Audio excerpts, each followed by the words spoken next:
I lived here until I was 11, but I wasn't allowed inside half the rooms.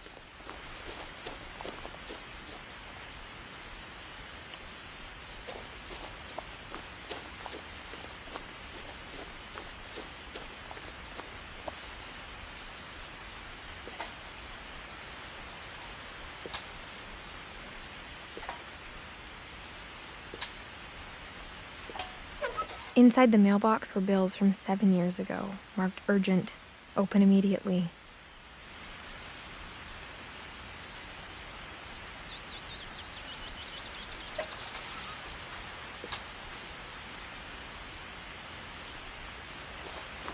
I hadn't been back since my brother Lewis's funeral.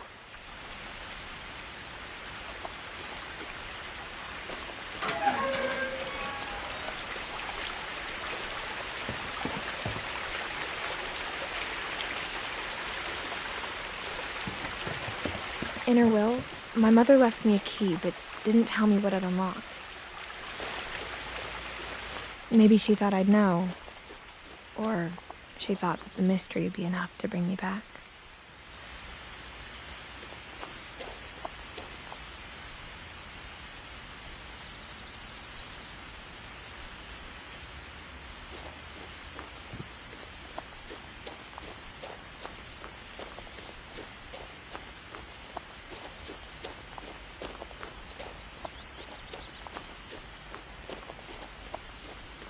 No one had driven this way in a long time, but I saw a few hoof prints.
The truth is, even after I inherited the house, I never thought I'd come back to it.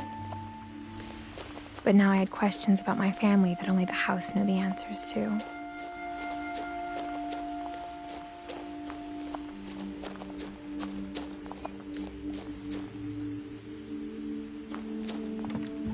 The woods around the house have always been uncomfortably silent, as if they're about to say something but never do.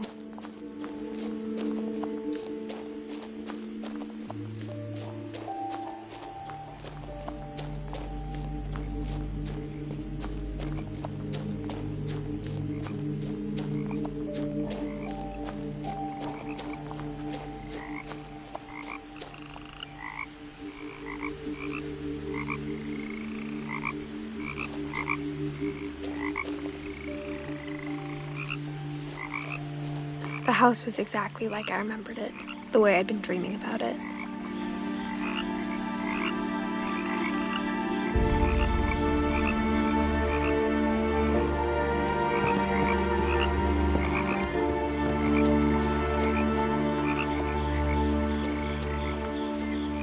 As a child, the house made me uncomfortable in a way I couldn't put into words.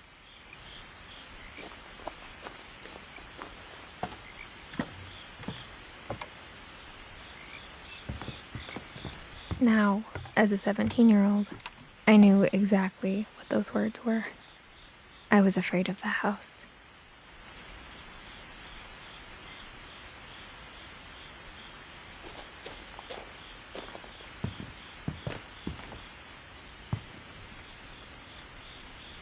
I hoped the key might unlock the front door.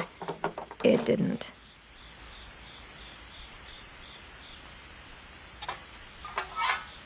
Looking in, I felt like the house itself had been waiting for me.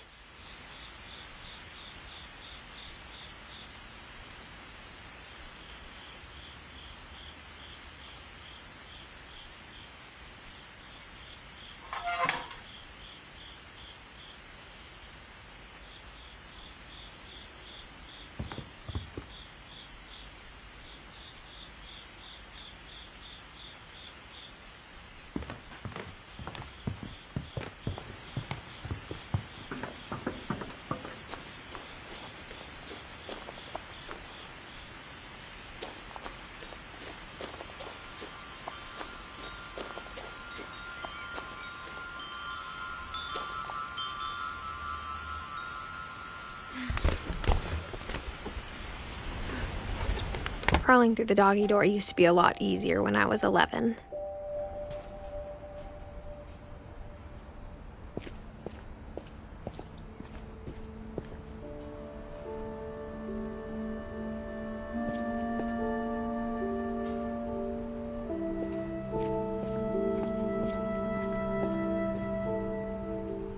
The power had been turned off the night we left.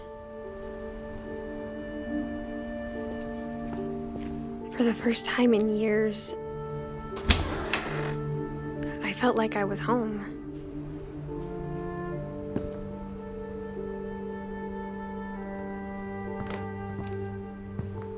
But instead of a family, there were just memories of one.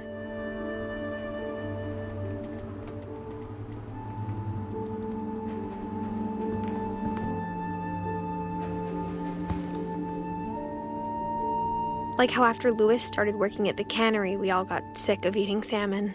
Except our cat, Molly.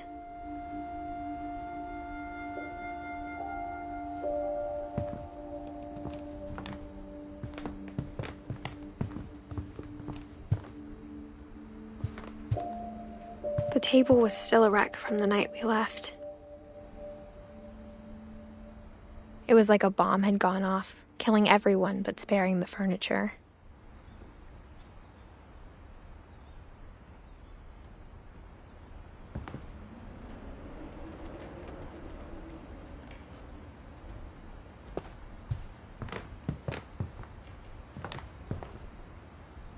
Nothing in the house looked abnormal.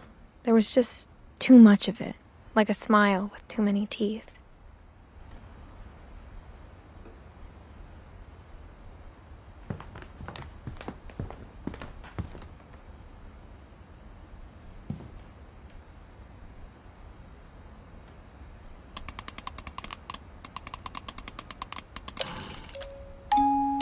Great-Grandpa Sven built a music box for Barbara, along with the rest of the house.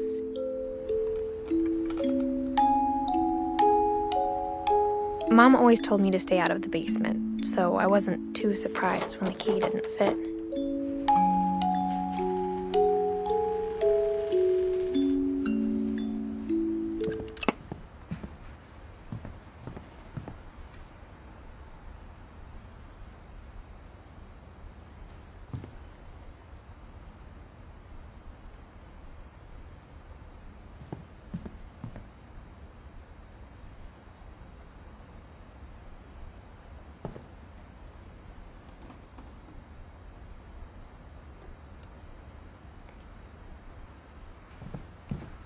My mom wasn't much of an optimist, but she never stopped believing that my brother Milton was alive.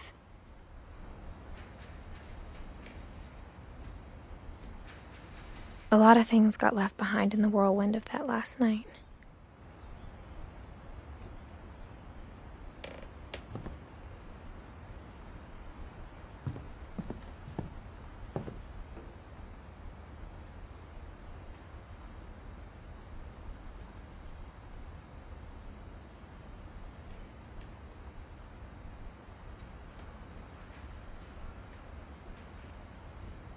After Milton disappeared, Mom sealed up all the bedrooms. Then Edie retaliated and drilled peepholes.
Mom must have locked the third-floor stairs on the night we left.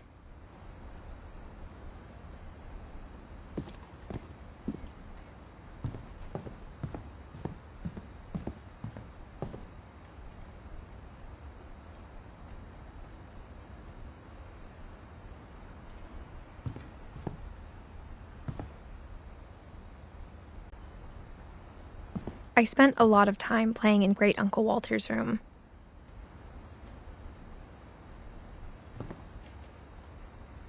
I think my mom sometimes regretted not sealing it up.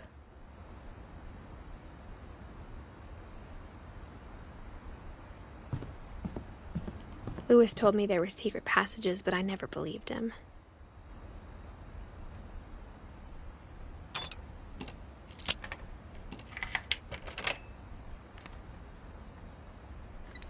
Turns out, my mom was really good at keeping secrets. Now it was time to find out what my mom had been afraid of.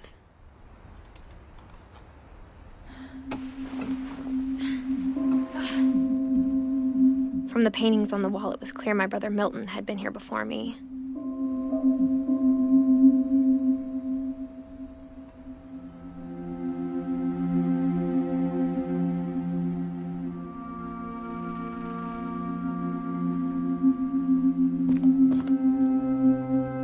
Reading this, maybe it sounds like I had a plan. But I had no idea what was behind that door.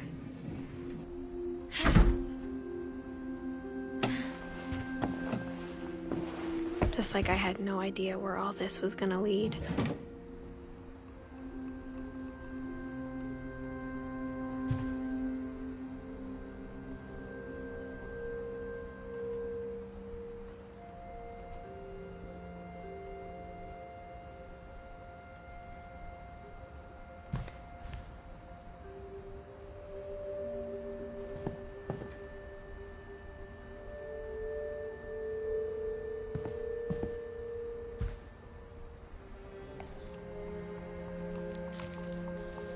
December 13th, 1947. Dear Diary, I'll be gone soon, but I wanted to tell somebody about what's gonna happen. It started when Mom sent me to bed without dinner. I woke up and I was starving, so I looked around for something to eat.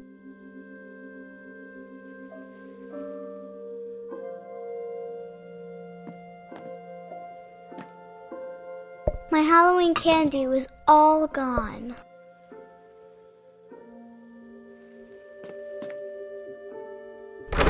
Mom, can I come out now? Sweetheart, it's late. Go to sleep.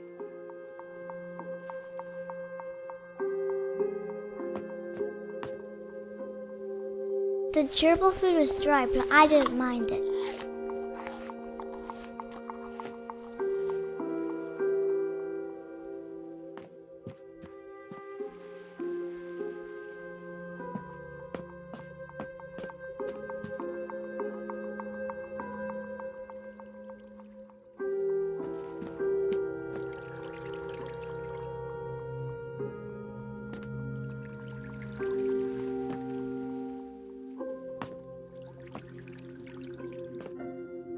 thought about eating Christopher, but I held back.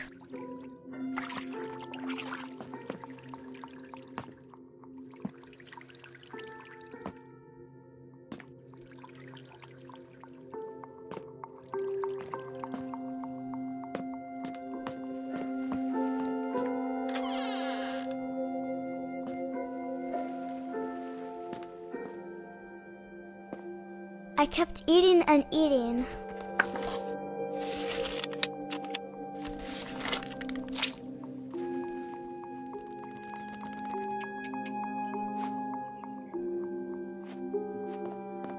I ate a lot of things that night.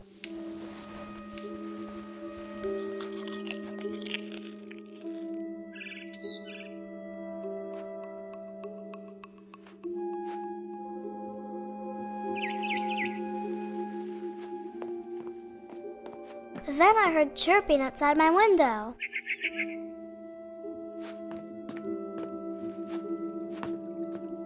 It was a barn swallow going back to her nest. I reached out for her.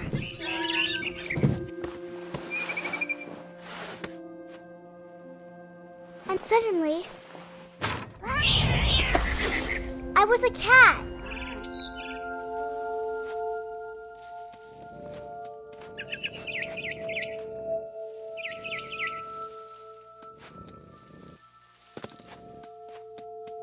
I tried to be quiet, but the bird was really scared.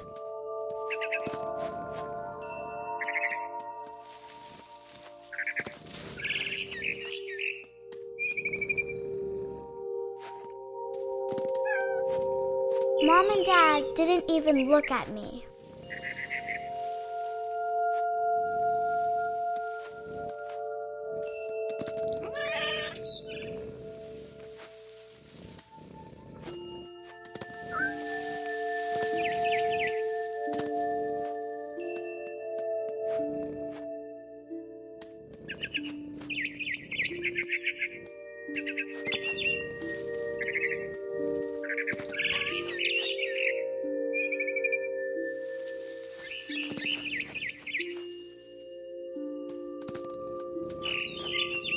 The babies were all gone.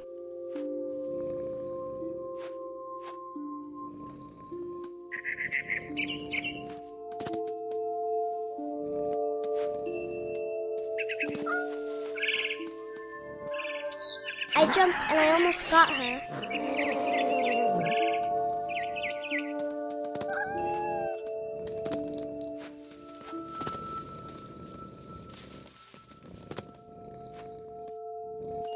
I could tell she was getting really tired.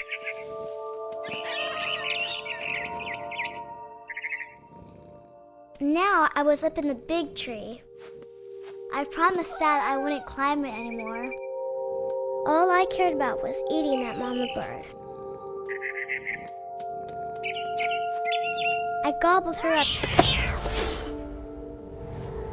And suddenly, I was an owl. First, all I heard was the wind. Then I heard little teeth nibbling in the grass.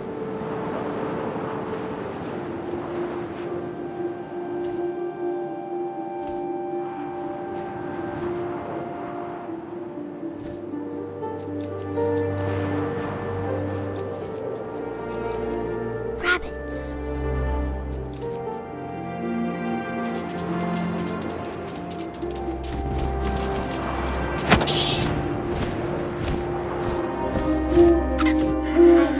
His face looking up and seeing mine through my talons. I swallowed him up, and I didn't chew one bit. Then I flew off to find something bigger.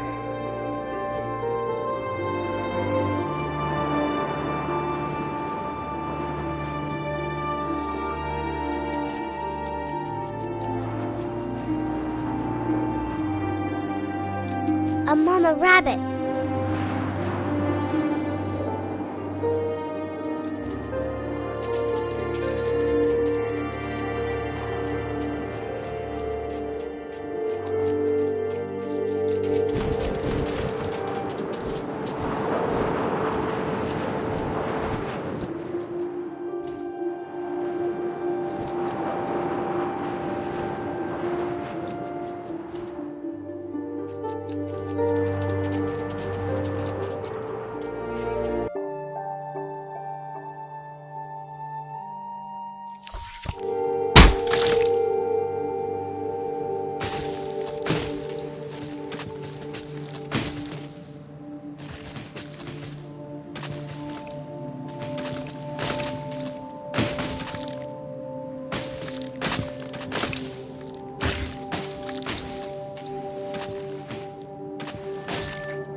I rolled off a cliff and into the ocean. Now, I was hungrier than ever.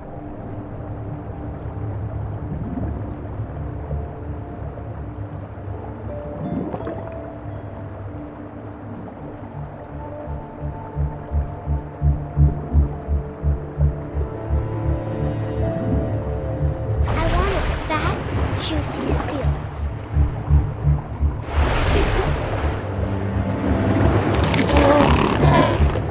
I tore off her flipper, and it tasted really good.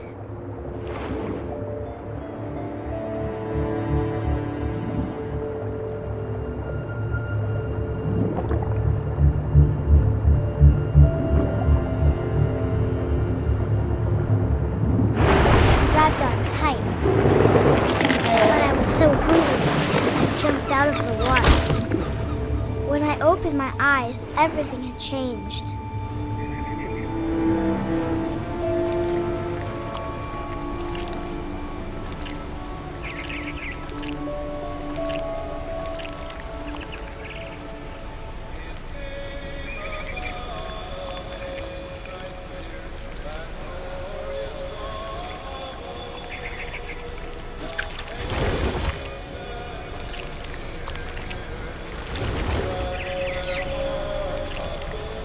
Now I was a monster, and I smelled people everywhere.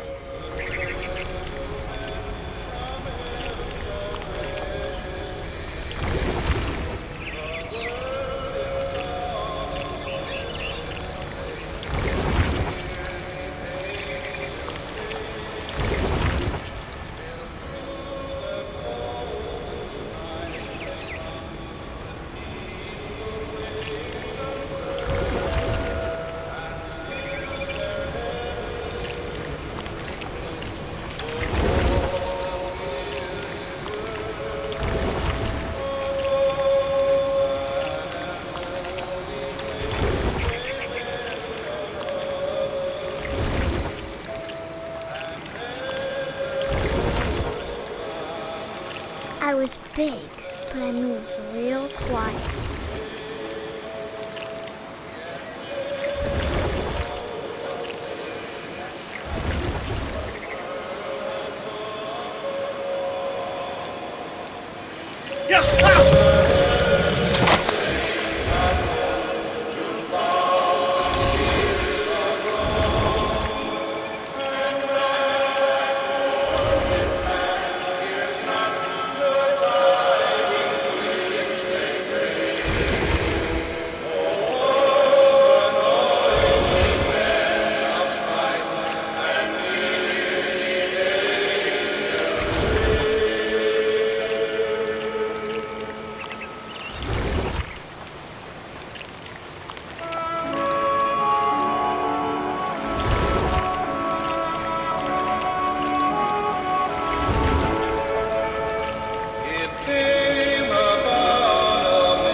His belly was rusty.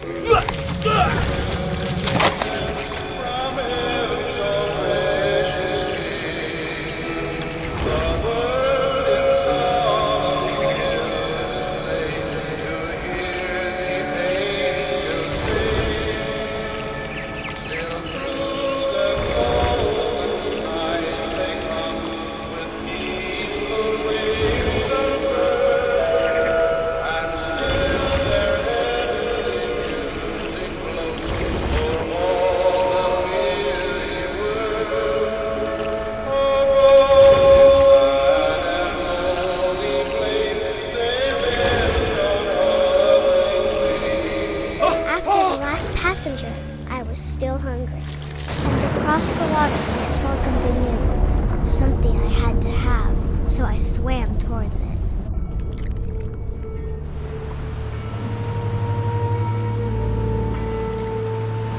I slithered onto the sand, and the good smell went into an old pipe.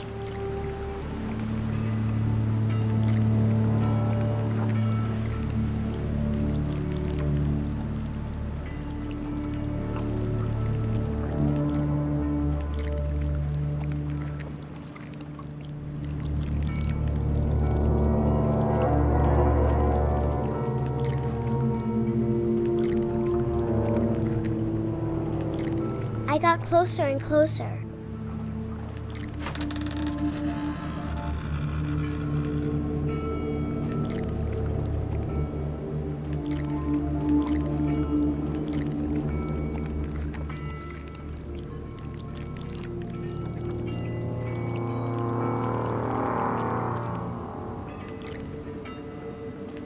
All of my stomach started growling. And suddenly, I was me again. I held my breath for a long time, but I couldn't hear anything. I think it's waiting for me to fall asleep. But it's not going to wait much longer. It needs to feed, and we both know I will be delicious.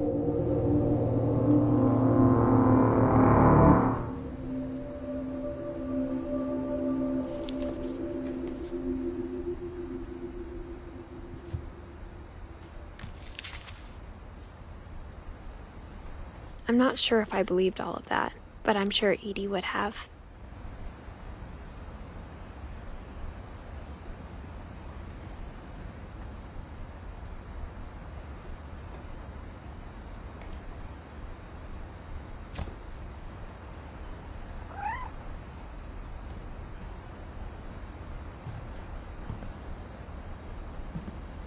I grew up looking at Molly's room through the peephole.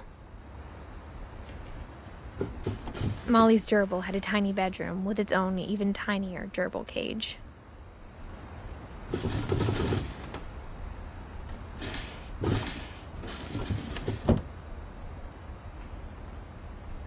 Being inside for the first time, I felt like I'd stepped behind a painting.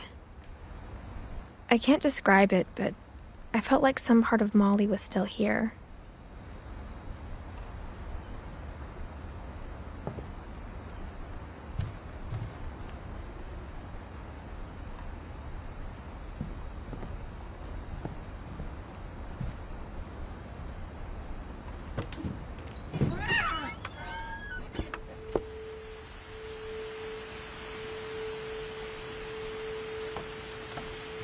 This will be obvious later, but my mom never told me any of these stories.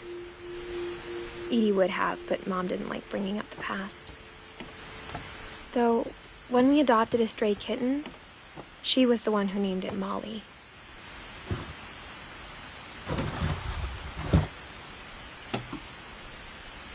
I spent a lot of time in Great-Grandma Edie's room.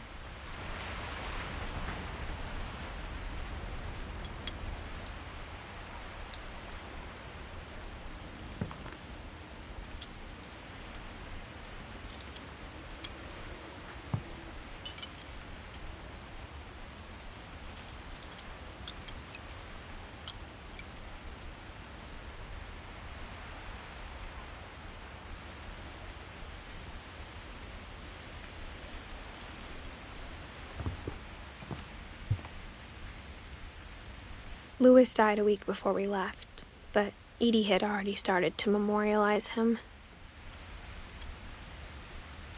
Edie knit me a new pair of gloves every year, just in time to replace the old ones.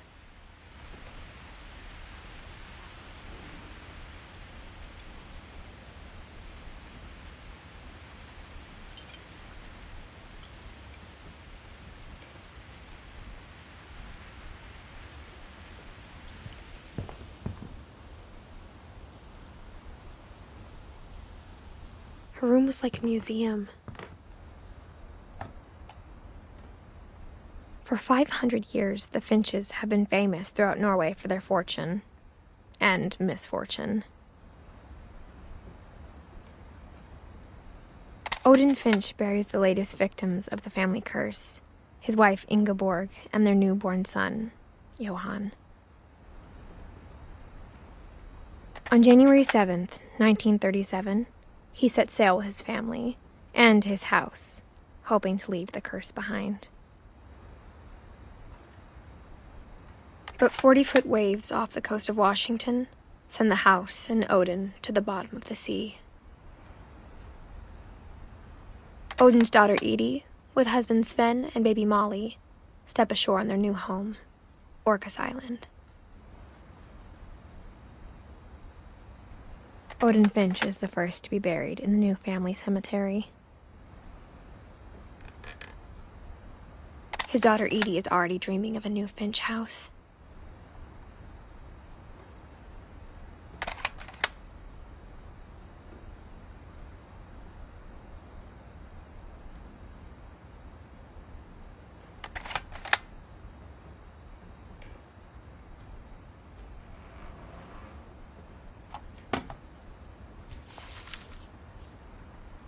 Whatever's wrong with this family, it goes back a long ways.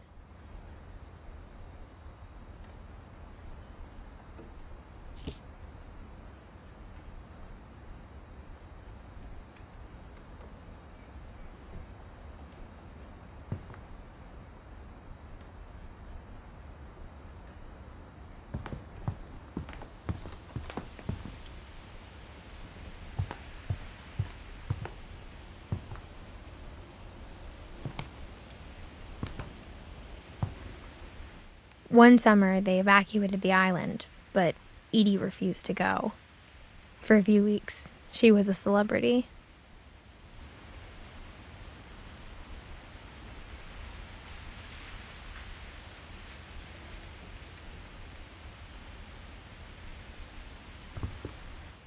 I hadn't thought of myself as Edith Jr. for a long, long time. Edie gave a big interview about a mole man living under the Finch house. My mom was furious.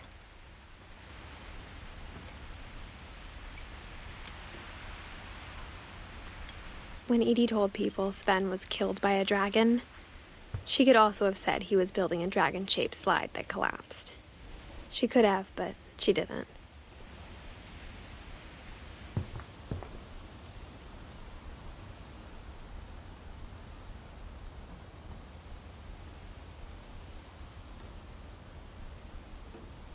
Even in her 90s, sometimes Edie seemed a lot younger than my mother.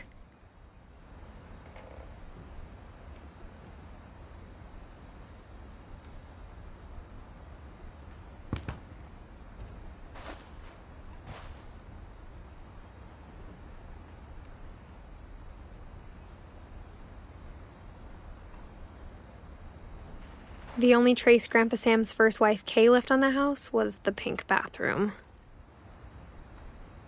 It was a pretty big trace.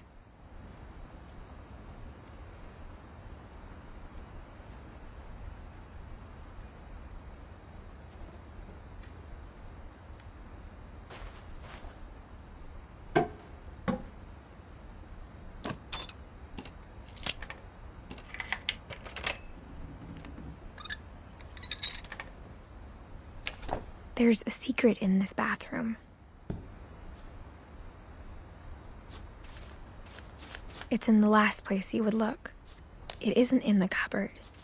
It's hidden in this book.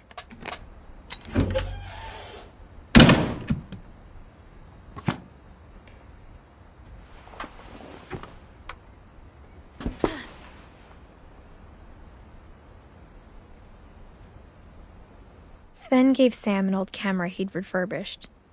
He never put it down.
I knew Grandpa Sam had a twin,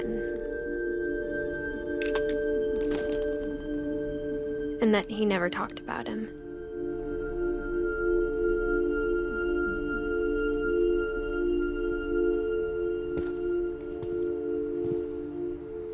I guess my grandpa didn't like history any more than my mom did.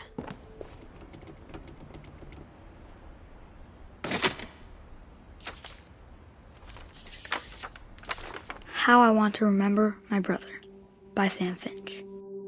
The thing I remember is that when he made up his mind, that was it.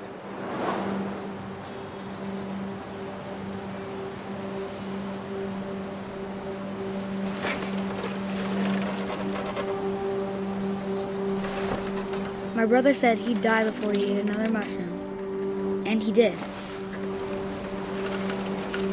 At Barbara's funeral, we swore we'd never be afraid again, and he wasn't. I think Calvin always wanted to fly.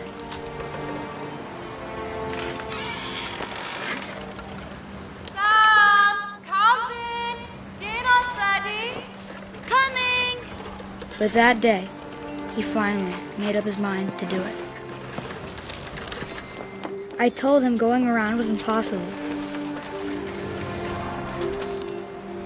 Maybe if I hadn't said that. Calvin! I'm not gonna tell you again! Maybe if the wind hadn't picked up. Then maybe he'd still be here. But I doubt it. I think he'd already made up his mind.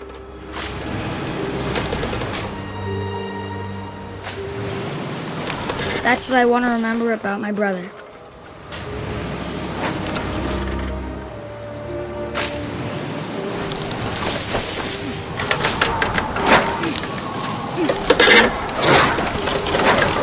The day he made up his mind to fly.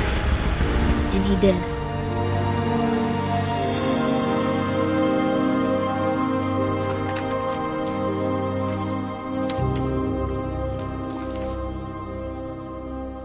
Calvin's story felt strangely familiar. When I was younger, I remember trying to do the exact same thing.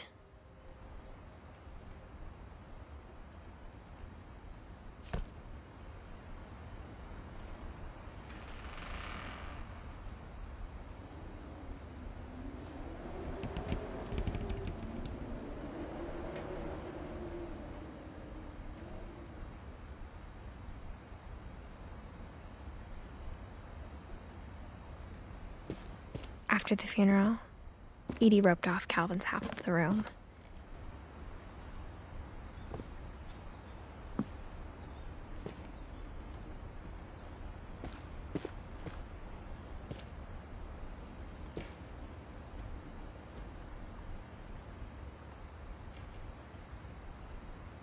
Mom said Grandpa Sam enlisted at 18 and never set foot in the room again.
The passages were a pretty tight fit.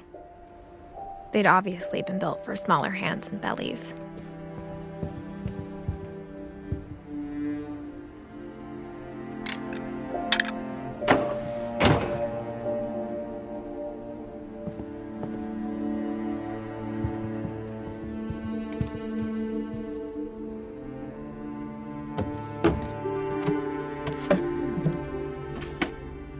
Growing up, I always thought of Barbara as a child star.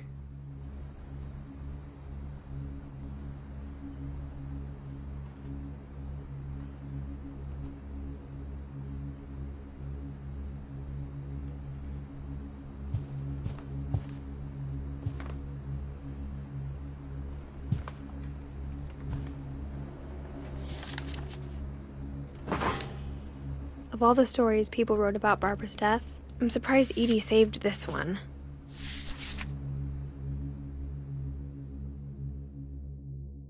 Old Jack here with another ghastly tale inspired by America's most unfortunate family. I'm calling it The Surprise Ending of Barbara Finch. As a child star, Barbara was famous for her scream. Now at 16, she was all washed up. A has-been. But in a lucky break, she'd been asked to perform her signature scream at a local convention for monster movie fans. It was just the boost her career needed. Unfortunately, her scream hadn't aged well. Getting better. I think you just need the right motivation. Her biggest fan and current boyfriend, Rick, was about to demonstrate when... Now that was a great scream. It was Barbara's father, Sven. He'd slipped into a table saw and had to be rushed to the emergency room. So Barbara got stuck babysitting her youngest brother, Walter. Her convention comeback was cancelled. Okay, I'm hearing frustration, but I'm not hearing terror. What if I tried... A gang of hoodlums in Halloween masks have been terrorizing Orcas Island tonight. Police are urging residents to... That came from the basement. You're right! Also, I loved your delivery on that. Why is your basement door locked? Because my dad likes making puzzles and secret passages. There's a key hidden in the music box. The secret is to keep winding and winding until finally the key pops out. Thanks, babe. I'll be back in a sec. 20 minutes later, Rick hadn't returned. So Barbara went to look for him, right on cue. She reached for the music box. And as she wound the key, she listened for Rick, but the house was silent.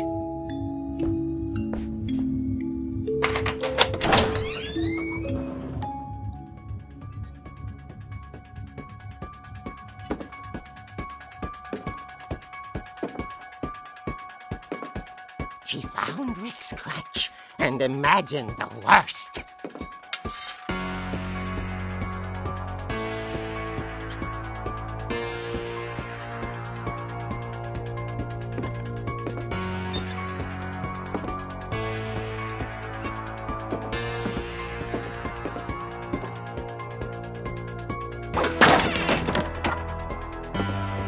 The gang's leader is the infamous Hookman killer, Dr. Carl Hamill, who impaled and then ate his family 10 years ago tonight.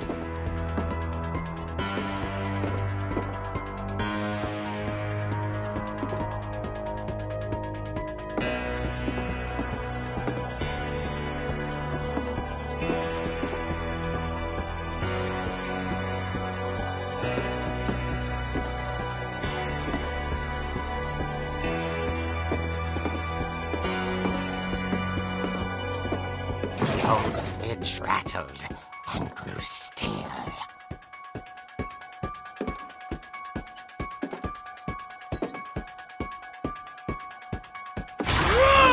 Oh dear!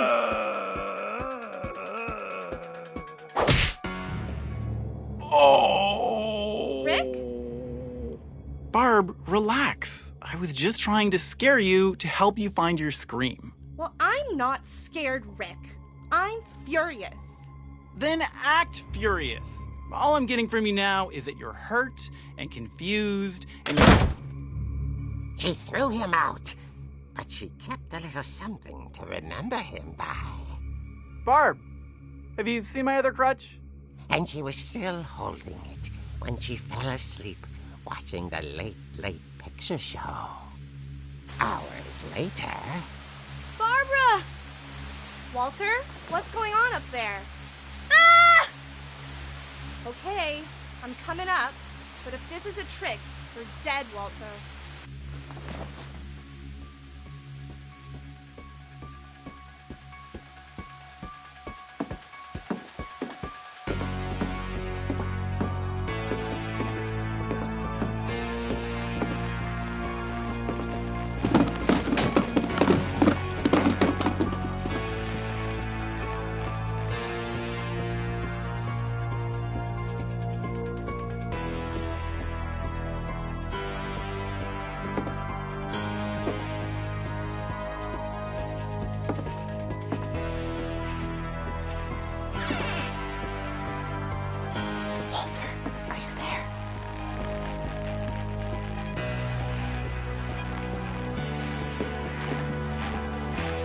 Walter had vanished, but his bedside radio was still on. Orcas Island police described the man as 6 feet tall, with a steel hook for a hand. Residents are urged to lock all doors and windows and notify the police of any suspicious activity. Barbara turned, saw the hook man, and was speechless. He was quite smashing.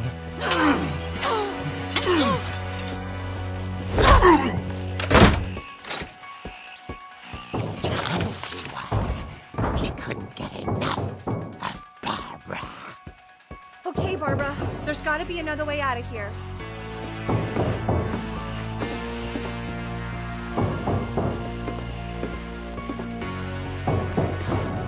That night, she played her part beautifully.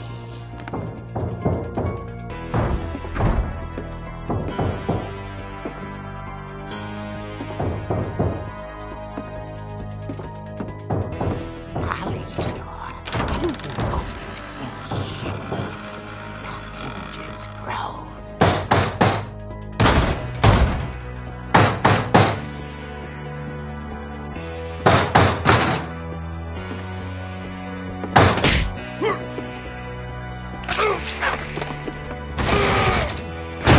He wasn't moving, but she sensed the story might not be over yet.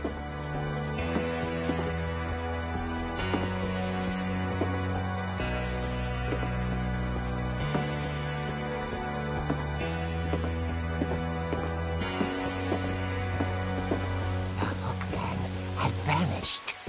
She listened for his breathing, but all she heard was...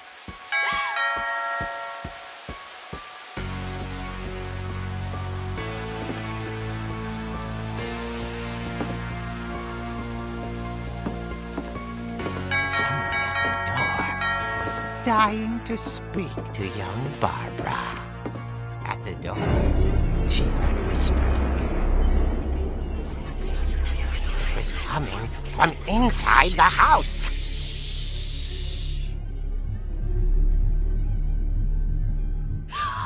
Oh dear.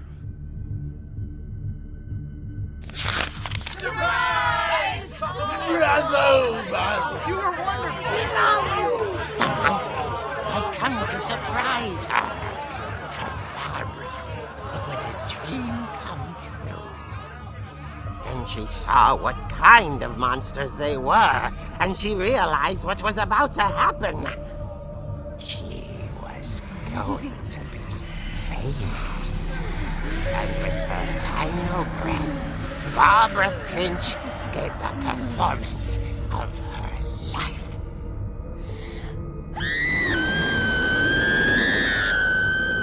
I wasn't there myself, but I hear Barbara was magnificent.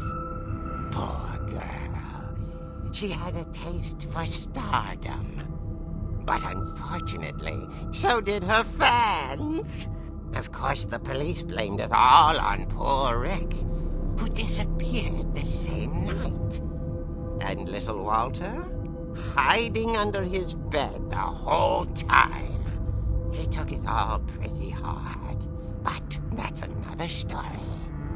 As for Barbara, tucked inside the music box is all they ever found of her. Her ear. Now that's what I call a real eerie tale.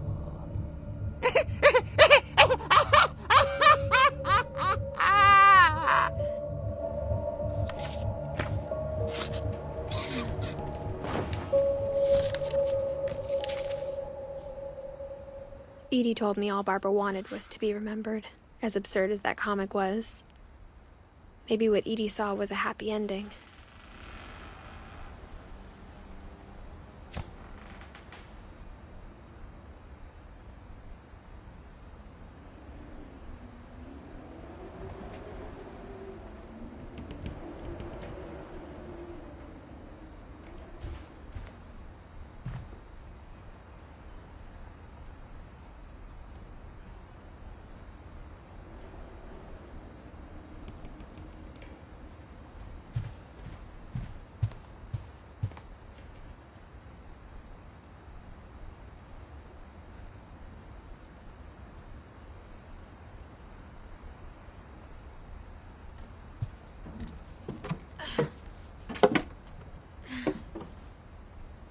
I guess now I know why Mom didn't like me playing with the music box.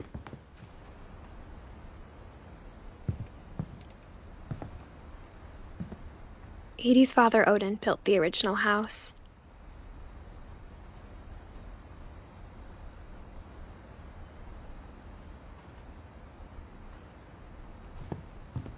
Whenever people ask me about my family, the first thing they always want to know about is Barbara.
Mom said the basement was off limits, unless I wanted another tetanus shot.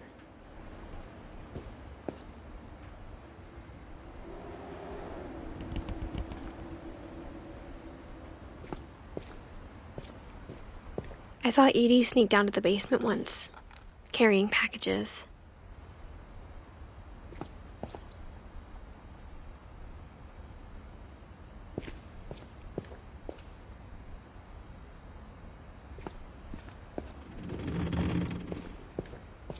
I thought maybe she was hiding presents.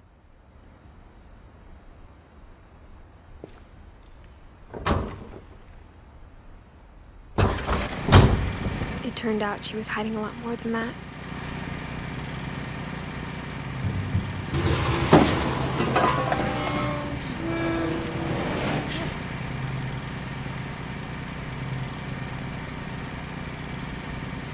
I remember asking Mom once about where Walter had gone.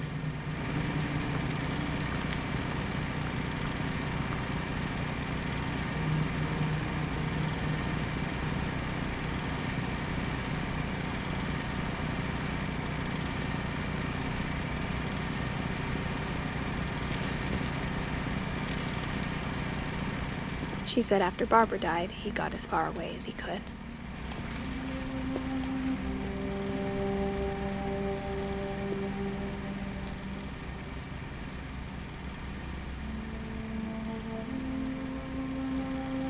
If there's a pattern in all these stories, I think it's that none of us has gotten very far.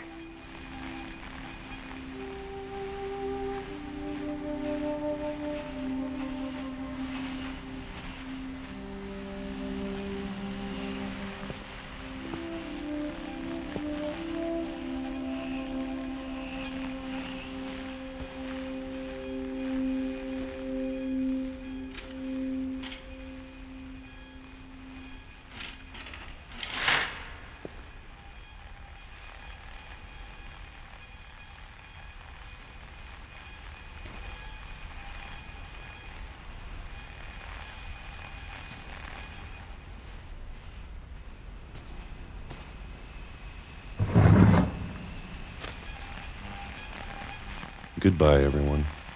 I can't believe I've been down here for 30 years. On that first day, after the shaking started, I didn't think I'd survive a week.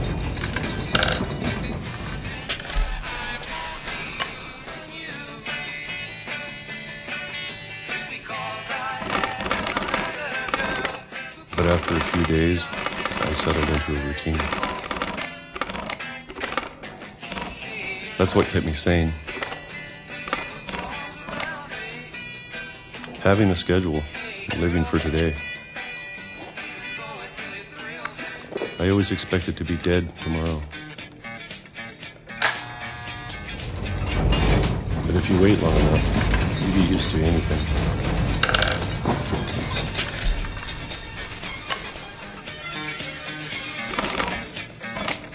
Even a monster on the other side of the door starts to feel normal. Almost friendly.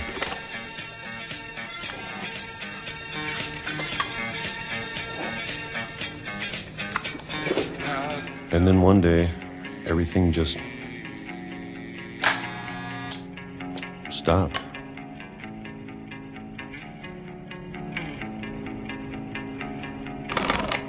Whatever that thing was, it was gone.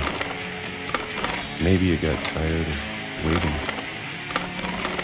Or maybe I just got tired of being afraid.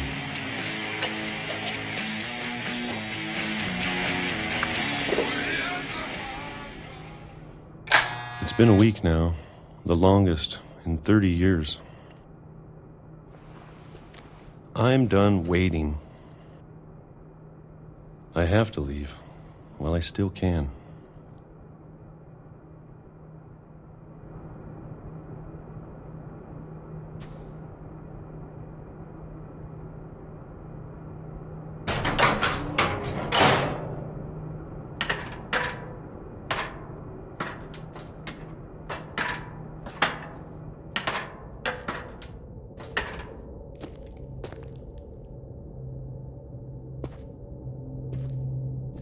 I know it's out there, somewhere.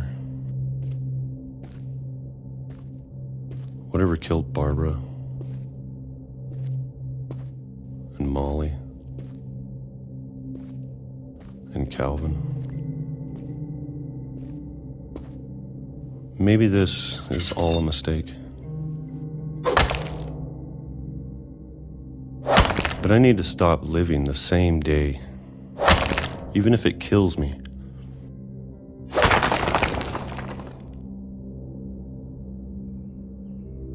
Whatever's out there, I want you to know I'm ready for it. I'm going to appreciate all of it, especially the food. I don't mind if I only have a year left, or a month, or a single week. I'd be happy with one more day. I can already imagine the sun on my face.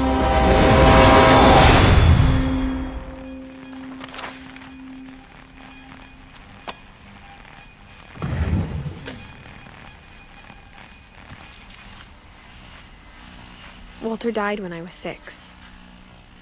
I can't believe my mom never told me he was down here.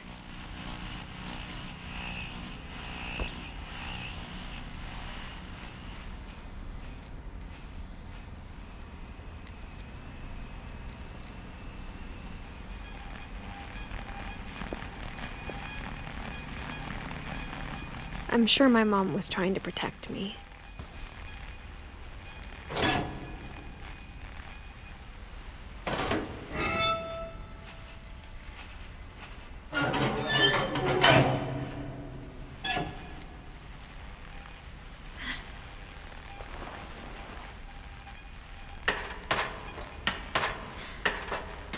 Maybe she was afraid I'd end up like Walter. But if she never told me about an uncle under the house, I can only imagine what else she was hiding.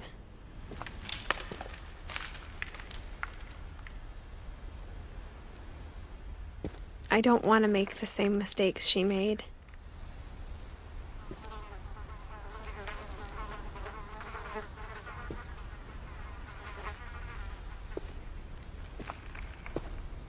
Trying to bury something that's still alive.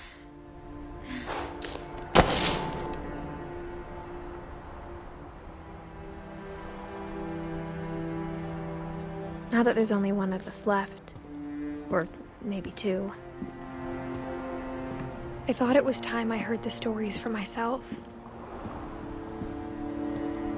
and found out what happened to everyone else. But now I'm worried the stories themselves might be the problem. Maybe we believed so much in a family curse, we made it real.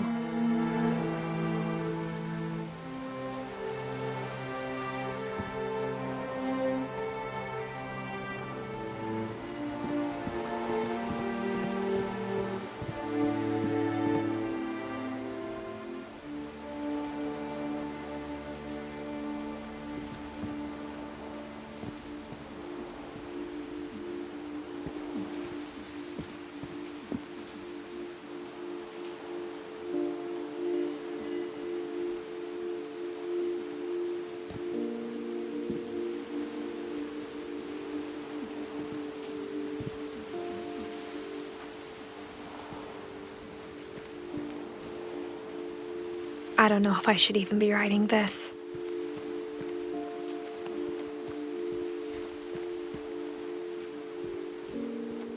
Maybe it'd be better if all this just died with me.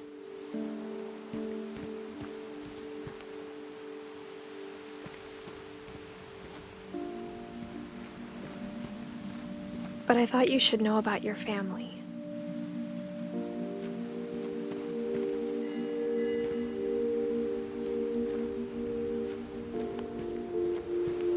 And the history you're a part of.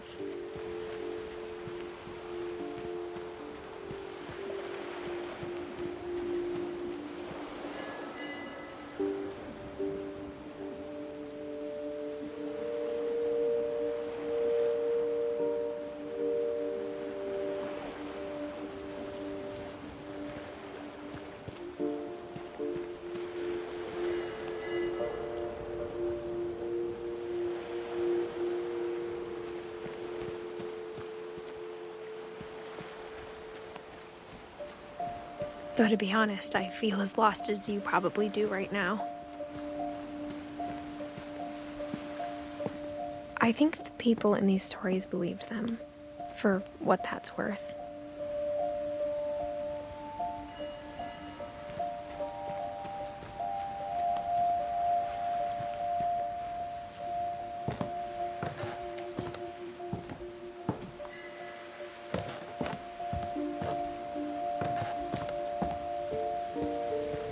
When you look at the house, that history of imagination and stubbornness and madness, any of it seems possible.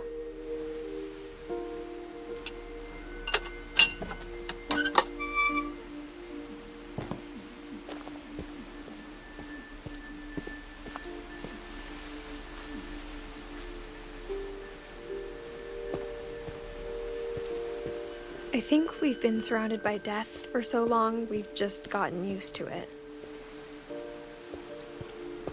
What kind of family finishes building a cemetery before starting the house?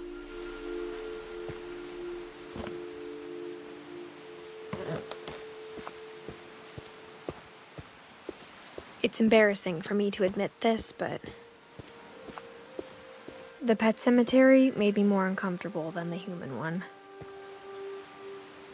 3 of the gerbils were mine, and 2 had been my fault.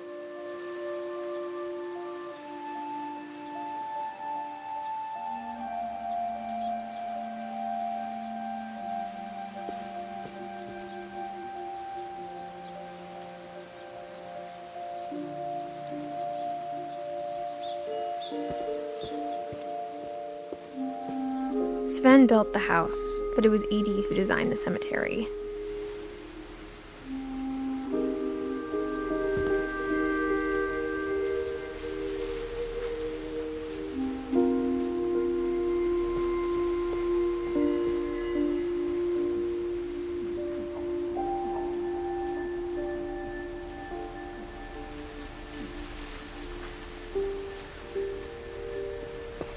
I'm sure Odin's monument had been Edie's idea. My mom was always trying to move on, but for Edie, the past never went away.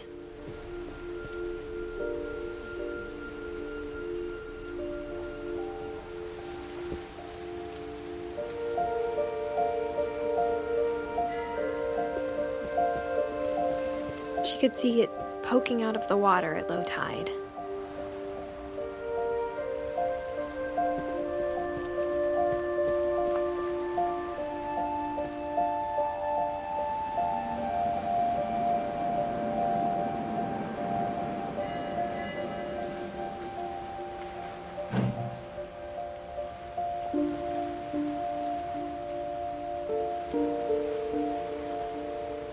Edie said she dreamed about the old house every night.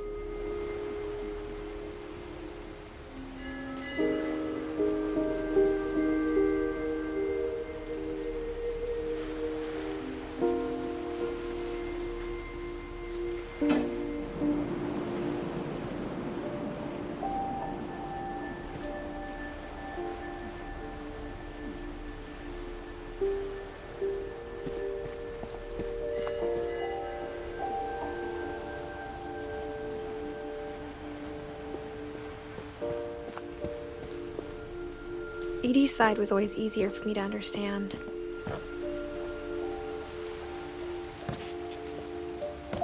But the older I get, the more I can see where my mom was coming from.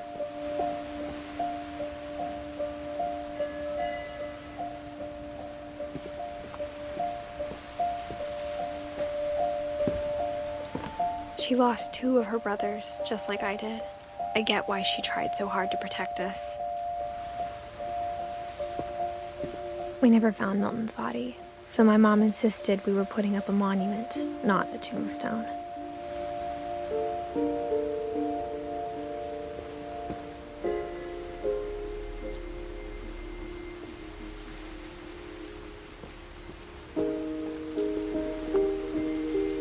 There's so many things I wish I could ask my mom now. Part of me thinks this is what she wanted all along, for me to come back someday and find everything out for myself.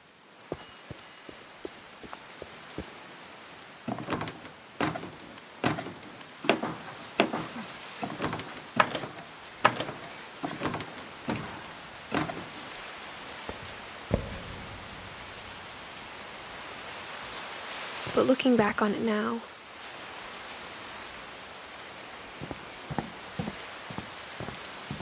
if she told me there was going to be so much climbing, I never would have come when I was 22 weeks pregnant.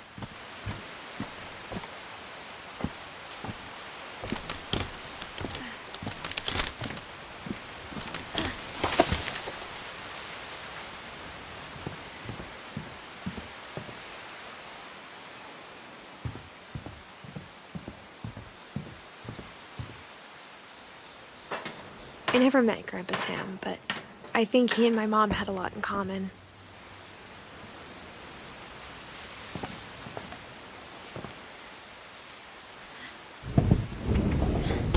They were both pretty intense.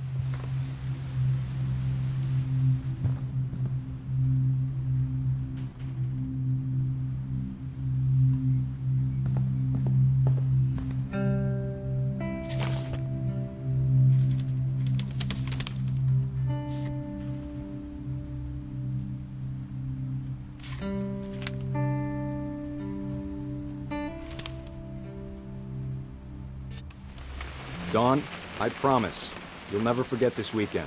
Yes, sir. These memories are gonna last a lifetime. Am I gonna have to shoot anything? It's a hunting trip, Dawn. Shooting is strongly encouraged. What? Perfect. It's gonna rain the whole weekend, isn't it?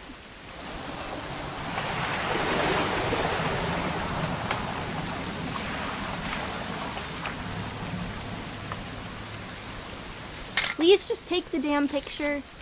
Hey, language. I will never forget this weekend, Dad. That's this. Okay, got it. I'm gonna take some pictures, okay? Just be careful. That camera's older than you are.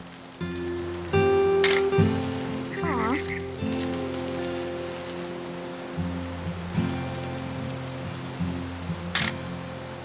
You're right, Dad. It's starting to clear up. Still freezing, though.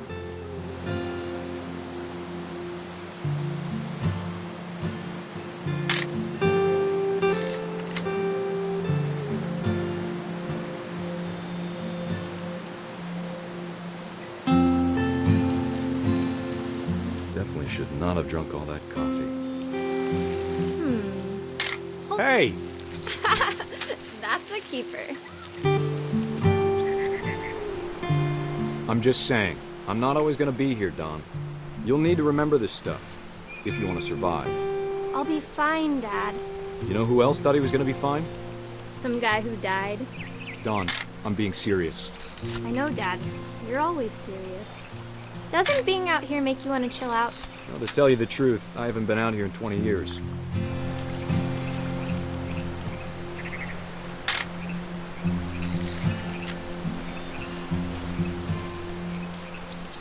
Last time I was with my brother Calvin. Man, that was a great trip. Your grandpa Sven taught us how to fish, how to build a fire. We found an old logging trail. There were deer everywhere. Dad! Good eyes, Dawn.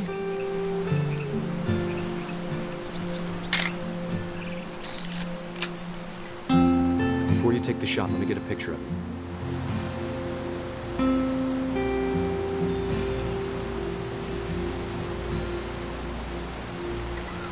Dad, I... Let me get behind you. Do I have to do this? Dawn, you don't have to do anything. But if you want to survive... Great shot, Dawn!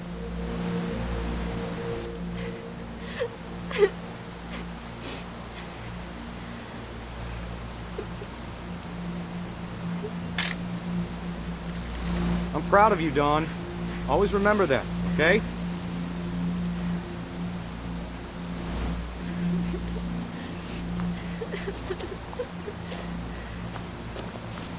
Sorry, Dawn. Just gotta reset the timer.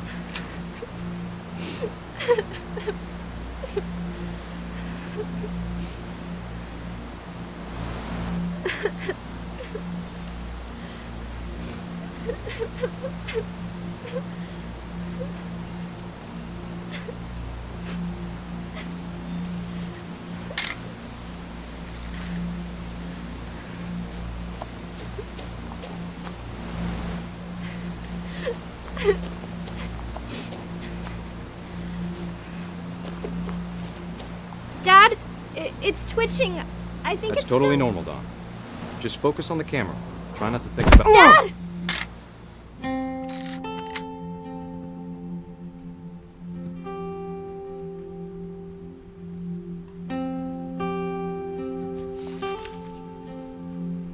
Of all these stories, that's the one I wish most that my mom had told me.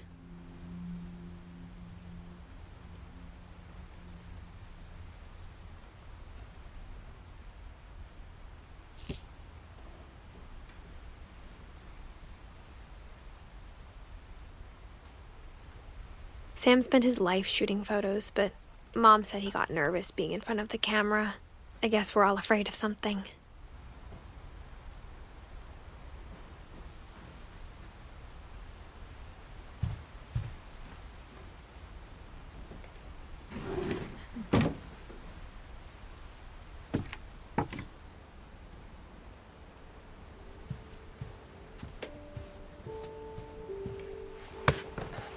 After Sam died, my mom and Edie got really close. They'd both lost a lot.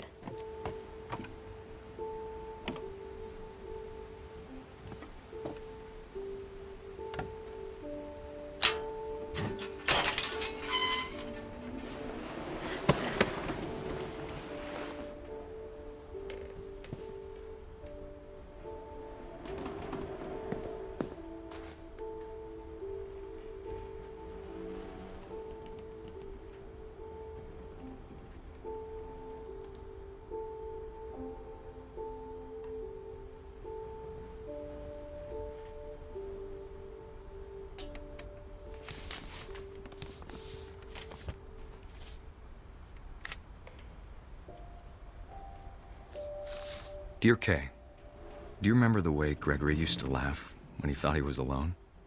Like something funny was happening, but only he could see it.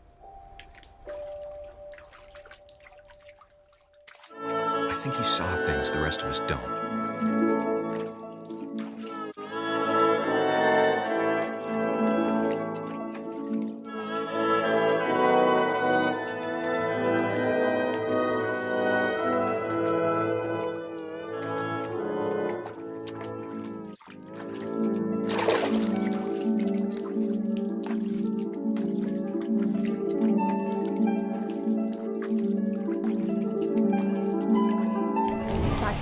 Gregory, it's time to... Hold on, sweetie. Hello? Sam, I told you I don't want to talk right now. I wonder what he saw.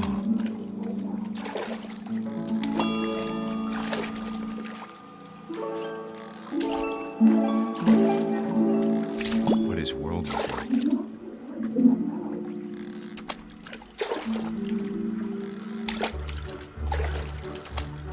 It reminded me so much of Calvin. Lost in his imagination.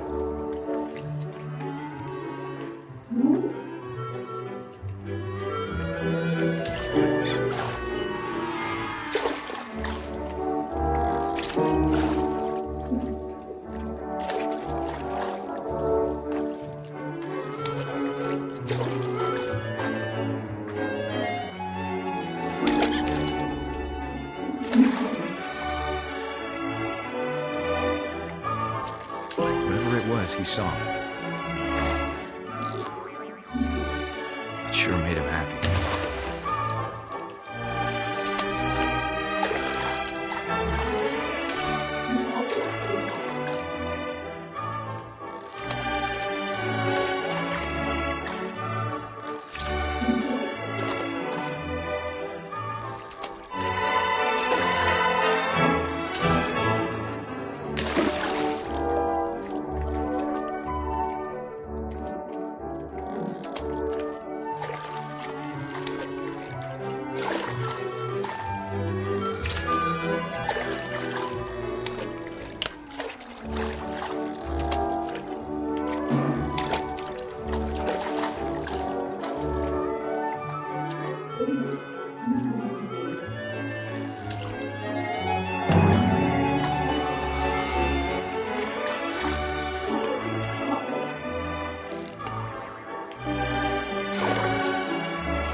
But I worried about a baby being too happy. But I could feel him slipping away. Sorry about that, Gregory. I know you did everything you could. Maybe if I hadn't called that night. Damn it. Hold on, I don't want Gregory to hear this.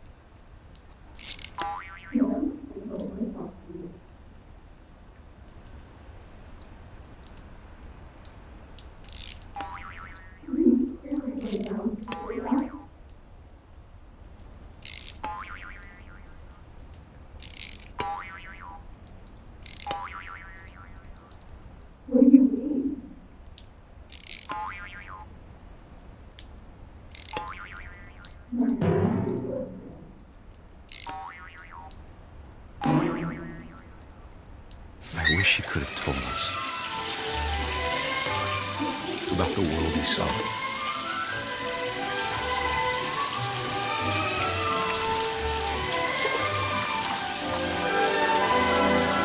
There's so much I don't understand about Gregory, about everything.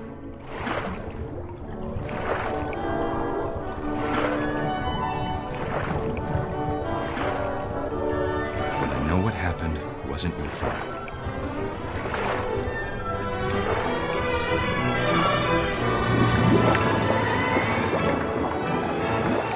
I'm sure he's happy. And he'd want you to be happy too. Good luck, Kay.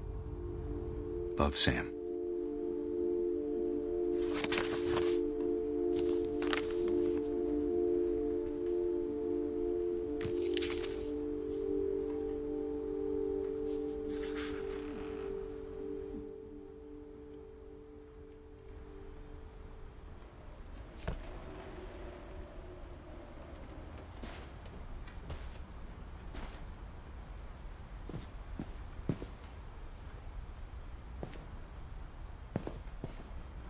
I can't imagine my mom ever writing poetry, and yet...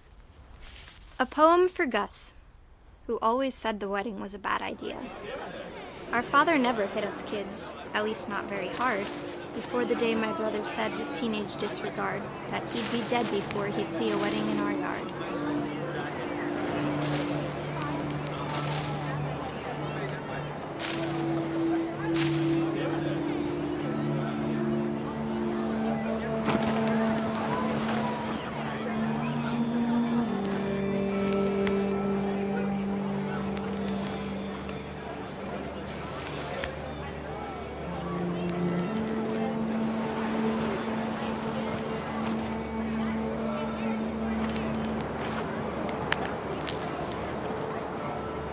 My father made him come, of course, but Gus stood far apart, just flew his kite and bottled up the storm inside his heart.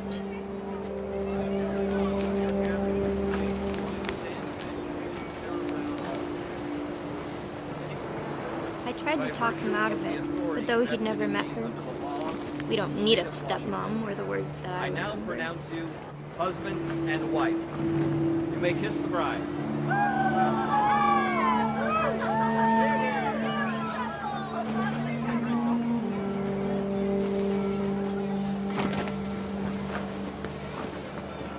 When the time for photos came, Dad ordered him to come here. But Gus declined, and as a sign held up his middle finger.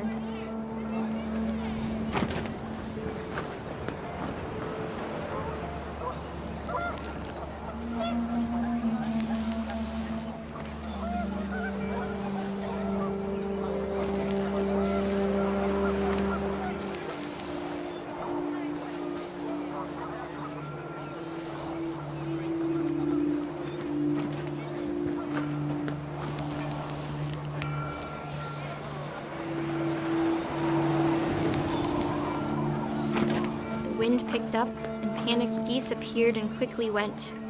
But all the humans did that day was go inside the tent.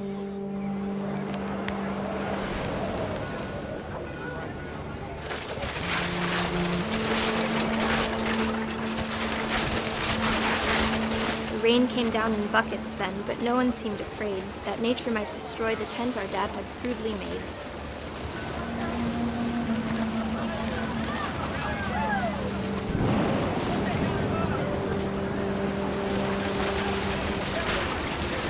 The thunder sounded much too close and full of angry power. But all my father said to this was, "Make the music louder."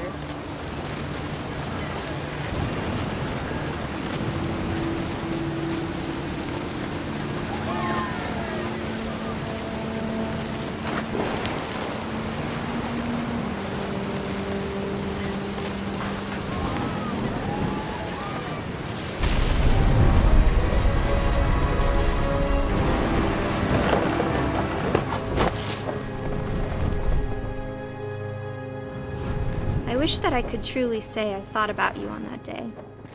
Out there on the beach alone, just you, the wind, the sea, and foam. But I didn't, until we found you.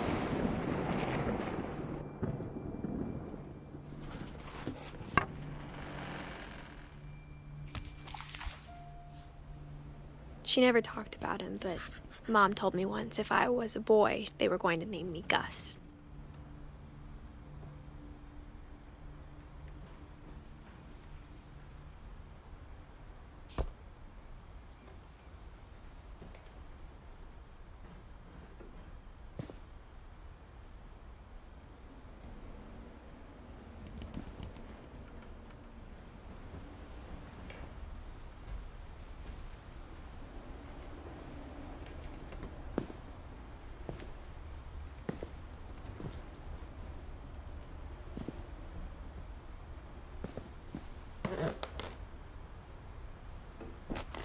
My mom moved up to the loft after her brothers died. At the time, it was as far away as she could get.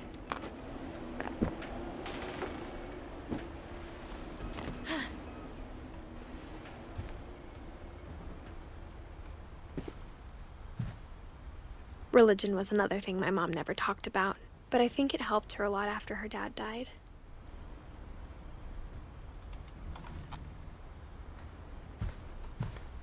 She spent a summer building houses in Calcutta, where she met my dad, Sanjay.